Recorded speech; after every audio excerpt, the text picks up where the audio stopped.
c'est assez efficace. Après, hier, malheureusement, il n'y a pas assez... Toute l'actualité du foot, c'est avec l'équipe d'Ultimo Diez. Il n'y a pas assez de verticalité, alors qu'il pouvait en soi avec le milieu de terrain et les difficultés que Marseille avait pendant le match. Salut à tous, bienvenue dans ce nouveau numéro de l'œil d'Ultimo. On va parler de l'actu toute chaude, forcément, comme dans cette série à chaque fois. L'actu toute chaude, c'est le départ de Zinedine Zidane qui a été annoncé il y a quelques heures. Maintenant, pour revenir sur cet événement, j'accueille Walid. Salut Walid.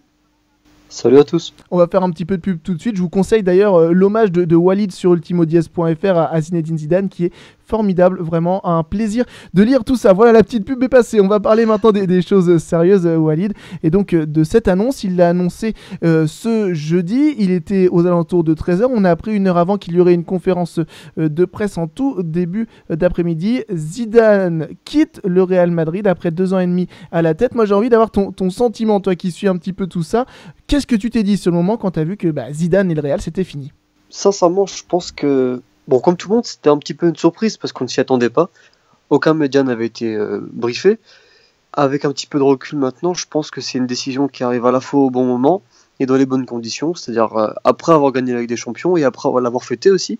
Et plus globalement, je pense que Zidane vraiment a tenu à prendre son temps, a tenu à mettre ses joueurs dans un confort maximum, puisque s'il avait annoncé son départ un petit peu avant, et selon moi, l'annonce de son départ intervient au meilleur des moments. Oui, il intervient au meilleur des moments. 5 jours après le titre de la Ligue des Champions, il y a eu le temps de fêter, etc., de savourer. Il y a le temps de se retourner aussi pour le club. Quelque chose d'intéressant, tu nous disais. On a l'impression que les médias n'étaient pas dans la confidence. On a l'impression aussi que ces joueurs n'étaient pas non plus dans la confidence. Qu'est-ce que tu en penses de tout ça? Tu crois au fait qu'il ait pris cette décision en son âme et conscience sans vouloir avoir l'avis des autres? Alors, qu'il ait pris sa décision sans vouloir l'avis des autres, c'est une chose, je pense. Puisque je pense aussi que s'il avait demandé l'avis de ses joueurs, par exemple, beaucoup auraient insisté pour qu'il reste. Mais par contre, de ce qui a été dit aujourd'hui, j'ai notamment lu que les joueurs n'auraient pas été tenus au courant de sa décision de Zidane. Ça, j'y crois pas, par contre. Je pense que Zidane les a prévenus au dernier moment et une fois que la décision a été prise, mais qu'il les a prévenus avant de l'annoncer en conférence de presse. Ça me paraît être la base, étant donné que Zidane a une forte relation humaine avec ses joueurs avant d'être leur coach avant tout. Voilà donc pour ton avis sur cela, Walid. On va s'intéresser au concret. Maintenant, est-ce que c'est un bon choix ou non de la part de Zidane qui part au sommet? Voilà, comme un petit peu, j'ai envie de te dire, à l'image de sa carrière, même s'il y a eu le couac de la fin, du coup de tête, etc. Mais moi, je peux m'attarder sur la Panenka. Voilà, quelque chose de différent. Il part quand il est au sommet, là, en tant qu'entraîneur.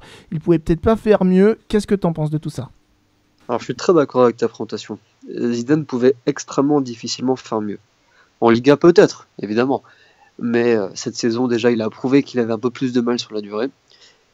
Et je ferai un parallèle que peu de gens ont envisagé et qui me paraît intéressant. C'est le départ de 2 monstres, entre guillemets, du football européen cette saison, respectivement, bien évidemment, Zinedine Zidane et Arsène Wenger. Arsène Wenger, justement, on l'a accusé d'avoir fait non pas la saison de trop, mais les saisons de trop, puisqu'apparemment il aurait dû partir depuis 3 ans pour beaucoup de gens. Pour moi, sincèrement, c'est la meilleure des décisions à prendre. Je pense que Zidane a tout prouvé au Real Madrid. Il a tout gagné, c'est simple. Il lui manque rien, si ce n'est peut-être une Copa del Rey, mais c'est encore un détail. Et je pense sincèrement que s'il avait encore poursuivi l'aventure, il aurait eu encore plus de mal, encore plus de critiques. Puisqu'on a vu que l'immunité dont il disposait au début s'est fortement étiolée avec le temps, voire même a disparu. Et je pense sincèrement que Zidane, en choisissant aujourd'hui, après 2 saisons et demie, de quitter le bord, un petit peu comme Guardiola, puisqu'on se souvient aussi que Guardiola était parti au sommet au Barça, je pense sincèrement que Zidane fait le bon choix, comme il l'a toujours fait dans sa carrière. On avait tous espéré qu'il joue encore longtemps, et pourquoi pas même à l'OM, comme on en parlait à l'époque. Mais justement, Zinedine Zidane, c'est pas ça. Zidane, c'est je viens, je reste, je marque l'histoire et je m'en vais. C'est aussi simple que ça. Exactement, tu nous as détaillé quelques raisons qui, selon toi, pouvaient expliquer tout ça. Moi, j'en ai 2 à te présenter que tu vas appuyer ou non. La première, c'était aussi peut-être de la part de cette immunité qui n'existe plus, selon toi, qui est en tout cas plus faible depuis quelques mois, notamment, bien sûr, en Liga, pas en Ligue des Champions avec ces 3 consécutifs, ça c'est certain. Et aussi le fait que, tu vas nous en parler, je crois, mais il n'y a pas eu beaucoup de recrues au Mercato. Il s'est appuyé sur des cadres de l'équipe. Et là, il faudrait peut-être se renouveler, 2018-2019, voire autrement pour le Real Madrid et se passer de certains de ses cadres. Et moi, j'ai l'impression que Zidane ne voulait pas qu'il se passe cette chose-là, cette cassure peut-être, avec des historiques qu'il avait amenés tout en haut en Ligue des Champions. Alors, je suis totalement d'accord avec ta présentation. Et je pense que pour répondre aux deux positions que tu soulèves, il faut vraiment s'intéresser à la méthode de Zinedine Zidane. C'est un coach qui n'a pas de tactique prédéfinie, claire, nette et précise. Ce n'est pas un Guardiola, ce n'est pas un Sarri. Bon, Zinedine Zidane mise beaucoup sur la relation humaine avec ses joueurs, un petit peu comme Ancelotti en son temps. Et comme tu l'as dit toi-même, le mercato dernier a été très faible en termes d'arrivée. Pourtant, il y a eu de nombreux départs, on l'a oublié, mais Pepe, par exemple, qui est quand même un cadre du Real Madrid depuis de nombreuses années, est parti. Il en était de même pour James ou pour Danilo, qui jouait un petit peu moins, ou Fabio Contrao. Mais bon, Zinedine Zidane, justement, a préféré maintenir des joueurs qui ont tout prouvé sur la scène internationale et qui, selon lui, justement, ne méritaient d'autres solutions ou d'autres sorts que de rester au Real Madrid. Et ça, justement, ça a soulevé de nombreuses questions. Et en ce qui concerne globalement l'immunité de Zidane, concrètement, c'est justement l'absence de fond de jeu qui s'est faite très fortement critiquer. En Liga, à terme, ça a fini par lui coûter de nombreux points quand même. Le Real Madrid finit à 76 points, là où le FC Barcelone en a 93, comme ça fait un fabuleux écart de 17 points. Le problème aussi du Real Madrid, il est plus global, c'est que c'est un effectif qui vieillit. Il y a peu de gens qui le soulèvent, mais globalement, le 11 du Real Madrid est vieux, commence à être âgé. Ce sont des joueurs qui ont tout connu ensemble, qui ont tout fait ensemble. Les Cristiano Ronaldo, les Benzema, les Modric, les Keylor Navas, les Sergio Ramos, tout ça, tous ces joueurs-là ont à peu près la trentaine ou plus, même Marcelo. Et on n'a pas forcément conscience du fait que c'est un effectif qu'il va falloir renouveler et en profondeur d'ici peu de temps. Et devant le refus obstiné de Zinedine Zidane à faire des transferts, eh bien effectivement, il s'est confronté non seulement aux critiques des médias et des supporters, mais aussi de son propre board. Exactement, voilà, il a peut-être été malin aussi sur ce coup, j'ai envie de te dire, Zinedine Zidane, bon, on lui connaît bien sûr ses traits de personnalité. Tu nous parlais de l'identité de jeu qui n'était pas forcément très importante. Tu nous as comparé tout cela aussi tout à l'heure à Wenger et à Guardiola dans son management notamment. Quelle marque va-t-il laisser, si ce n'est les trophées, finalement une image formidable, ça c'est certain, mais dans sa vraie patte de ZZ? Zinedine Zidane ne se résume pas à un fond de jeu, je le pense sincèrement. Zinedine Zidane, ça n'est pas une marque de fabrique particulière qu'il imprègne à son équipe, c'est une équipe qui est solidaire. Voilà.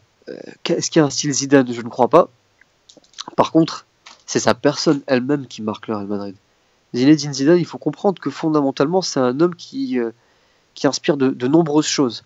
Un homme qui inspire le travail, le respect, l'humilité, et la légende. C'est surtout la légende Zinedine Zidane qui, je crois, va laisser une nouvelle trace au Real Madrid, encore plus fraîche que l'ancienne, puisque 2006, c'est déjà il y a plus de 12 ans.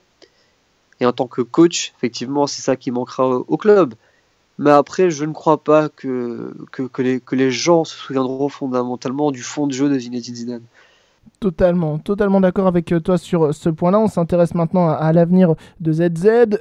Il y a notamment cette phrase de Didier Deschamps en conférence de presse avec l'équipe de France avant le match contre l'Italie. Il a dit clairement, il sera sélectionneur. Voilà, c'était les mots de Didier Deschamps pour Zidane. Il n'a pas donné de temporalité. Forcément, tout le monde parle que de ça. Est-ce que pour toi, c'est la suite logique des choses et est-ce que c'est le prochain banc sur lequel on verra Zinedine Zidane? Est-ce que c'est la suite logique des choses? Oui et non. Pas dans l'immédiat.